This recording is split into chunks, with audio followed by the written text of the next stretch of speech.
Yari na, Gabe Vincent, bumalik na ang laro, lakas sa opensa. Last season, isa nga po si Gabe Vincent sa player ng Lakers na kakaunti naging laro sa team dahil sa tinamaan nito ng knee injury. Dahilan para 11 games lang ito makapaglaro. Kaya naman ngayon ikalawang season niya na sa Lakers, malaking expectation dito ng nasabing team. Bago nga po ang first preseason game ng Lakers, sinabi ni Vincent sa isang interview kahapon na 100% healthy na siya at excited na siya sa paparating na season. At base sa naging performance ng Lakers guard kanina, nagpapakita lang na handang-handa na talaga ito para sa paparating na season.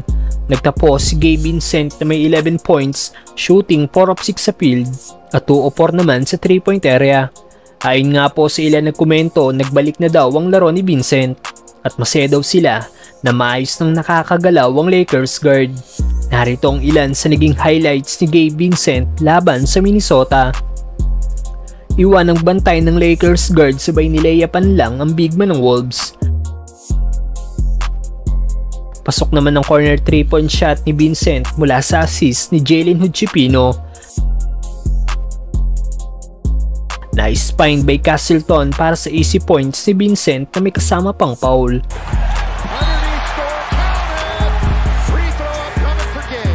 Pasok din ang free throw ng Lakers guard.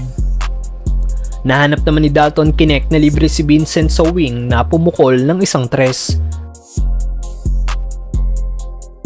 Tama nga pong sinabi ng Lakers coach si JJ Redick na may aggressive mentality si Gabe Vincent.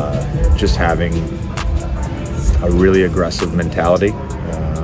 Hindi lang sa opensa maaasahan si Gabe Vincent dahil grabe rin ang hustle at depensa na ipinakita nito. Kaya na lang sa play na ito, hindi nga po tinantanan ni Vincent na depensahan ng player na ito ng Minnesota.